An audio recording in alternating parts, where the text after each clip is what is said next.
What in the world is the Chinese Communist Party doing? And perhaps more importantly, what in the world is the Biden-Harris regime doing? Well, the answer to the second question is pretty much nothing. But as far as the first question, we don't know. There's a lot of theories, and I'll get to those theories here in a minute. But we have just had confirmation as of Friday night that there is now at least a second balloon. Rumors of a third balloon over Canada, but we have confirmed, the Pentagon has confirmed, that there is a second spy satellite of some sort, spy balloon, up 60,000 feet in the air, flying over Latin America as we speak. What are they doing? Let's first start with this article talking about the second balloon. And for those who don't know, just in case, there was a balloon that was spotted over Montana. It's now going over the rest of the United States, a spy balloon, a huge spy balloon, one that it's so big, it's kind of like, were they trying to hide it? Or no, they weren't. Maybe they were intending for it to be found. Maybe they wanted to see how we would react. There are a lot of theories, as I said. But let's go to the confirmation of the second balloon. This comes to us from the Epoch Times. Eva Fu is the author. Another Chinese spy balloon traveling over Latin America, Pentagon says. A second Chinese spy balloon is currently traversing Latin America. Pentagon confirmed late on February 3rd amid rising concerns about a Chinese surveillance balloon hovering eastward across the continental United States. It's a quote from Pentagon Press Secretary Brigadier General Patrick Ryder.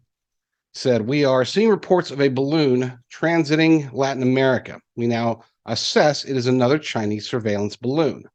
The comment came hours after Ryder was pressed at a briefing with reporters about a Canadian Defense Ministry statement on Friday that they were monitoring a potential second incident. So in other words, there's one over the United States. We know that for sure. We've seen pictures.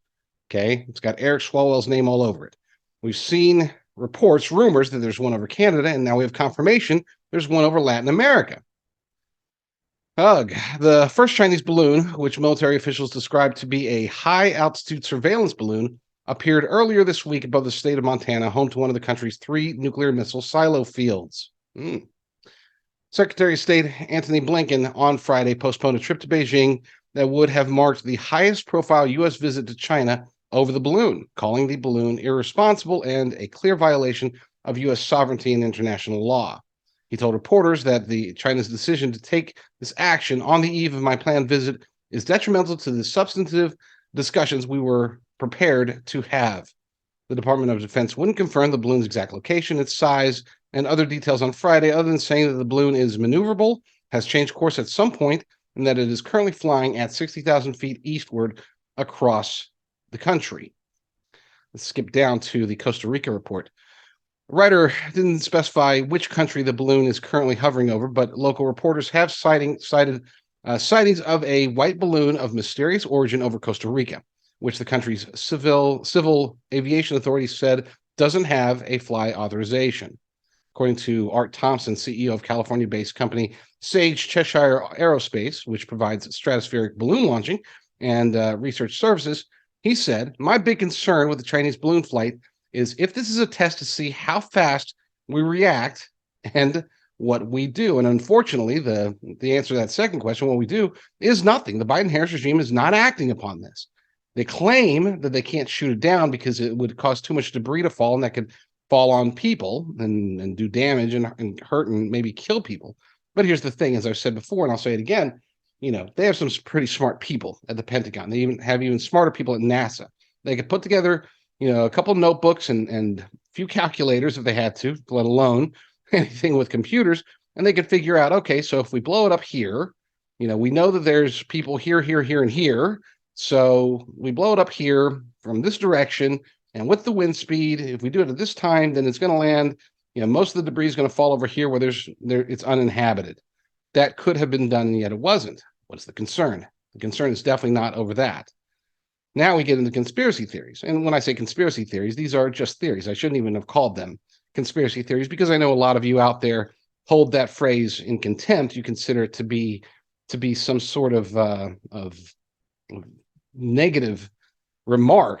But it's not. In my book, it's definitely not. I don't mind being a conspiracy theorist because there are conspiracies, and all we have for many of them are theories. With that said, we'll just call these theories for those of you who consider it to be a negative connotation. Anyway, the most likely scenario, of course, is not the official word, but I guess it's kind of the official word, is that these are surveillance spy balloons, just as everybody's saying, and they are intended to collect data about the United States. And what backs that up, of course, is that it went over Montana. Now, that does seem to be okay. Well, Montana, there's 3 of our nuclear launch silos are in Montana. Okay, well, maybe China's just trying to get pictures of that. And when we say pictures, the sophistication, just based on the images of the balloon, the sophistication, this isn't just like spy cameras, okay? This appears to be like some sort of like deep scanning equipment, okay? Looks like almost like a satellite telescope pointed to the stars, except of course it's pointed at us. Now the negative there, I guess you could say, the evidence, circumstantial evidence against that theory is that if that's the case, why are they going over Canada potentially? Why are they definitely going over Latin America? Are they scared that the Costa Ricans are going to nuke them? I mean, what are they trying to find there? So even though that seems to be the most likely scenario, I'm not necessarily buying it. Now, there are those who say, oh, what if this is a test? And this is the theory that I think has maybe the most legs. Okay, what if this is a test to see how we respond, as the Epoch Times had noted? See how quickly we notice them and what we do once we notice them. Are we going to blow it up? And this is something that a lot of people are talking about.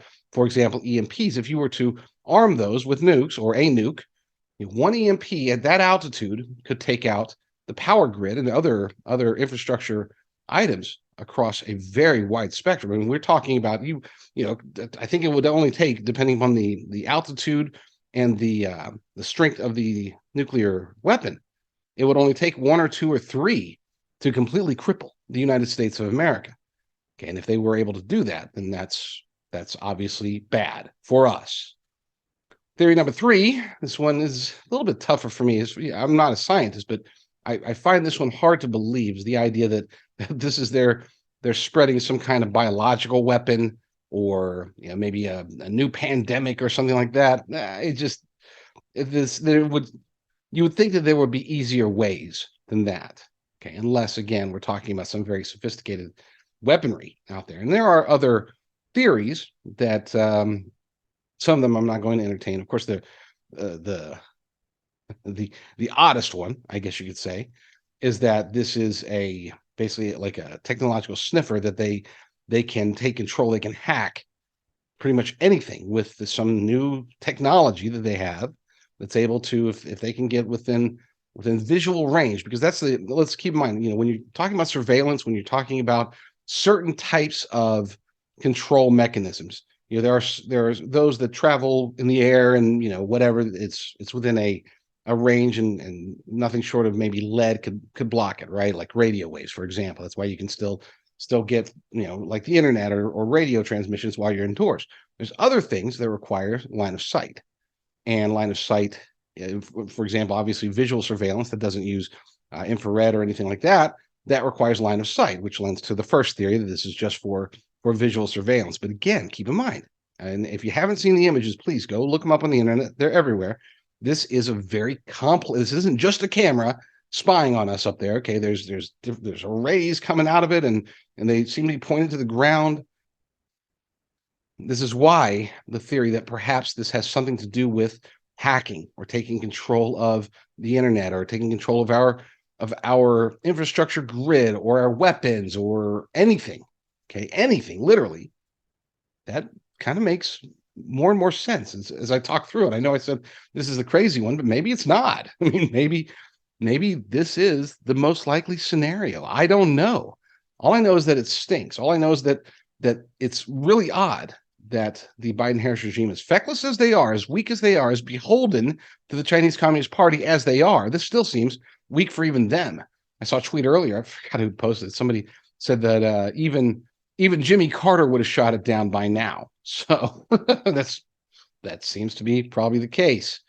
Of course, Donald Trump has come out. Carrie Lake. Most Republicans, I saw a flurry of 3 or 4. I know Paul Gosar, Carrie Lake, and JD Vance all posted pictures of themselves with guns looking up. They would have shoot it down, making themselves into a meme. Kind of funny, kind of cheesy, but whatever. Hey, to each his own. Point is that this is very concerning. We as Americans should be extraordinarily concerned, not just with what the Communist Party is doing, but perhaps more importantly, what the Biden-Harris regime is not doing. So we will see. We'll end this story with what's his name? Joseph Farash. I forgot his name. The ultimate Trump impersonator. This dude. If you close your eyes, you'll think that for sure that it's Trump actually saying these words. Let's play him as we play out this story. It's a bird, it's a plane, it's a spy balloon from China. It's a Chinese spy balloon. And when I first heard about that, I thought Rosie O'Donnell and Stacey Abrams must have joined the Chinese military spy balloons, but that's not what happened. And the spy balloon apparently is higher than Hunter Biden. It's an incredible thing. And what is happening? We need to shoot that bad boy down. If I was your president, I would have called up President Xi and I would have said, listen, Xi, Winnie the Pooh, I call him Winnie the Pooh, I'm going to shoot down this balloon. And he would have said, please don't do that. And I said, you know what? We're going to do it. We're shooting down the balloon. We have to shoot it down right now. It's a national security threat, and Sleepy Joe is asleep at the wheel. It's a disgrace. Shoot down the balloon. It's what we have to do. Hey folks, I am super excited to announce MyPillow 2.0, brand new technology, patented technology by Mike Lindell and his MyPillow cronies. They are bringing it out. The filming of the commercial, not the commercial itself, the behind the scenes filming. I'm about to play that for you. But yeah, this is amazing. I'm super excited. I already ordered 2 because, of course, I used promo code NOQ. That's November, Oscar, Quebec. I used promo code NOQ to get it, and I got buy one, get one free. You can go to mypillow.com and get yours now. Brand new temperature regulating technology to keep you comfortable throughout the night, all sorts of stuff. And, of course, it's made in the USA. So let's turn it over to Mike Lindell, promo code NOQ. Don't forget. Welcome to the MyPillow 2.0 commercial.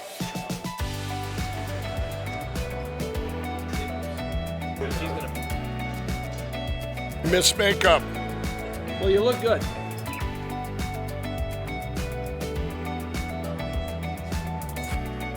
And action. You're sleeping even better. We've got the best pillow ever. MyPillow 2.0. It's a great name for a product. Good. Cut. We got it.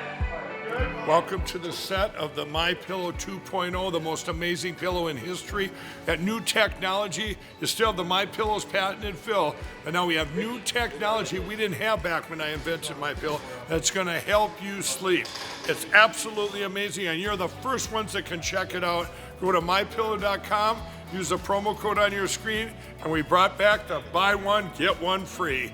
For the best night's sleep in the whole wide world, visit mypillow.com.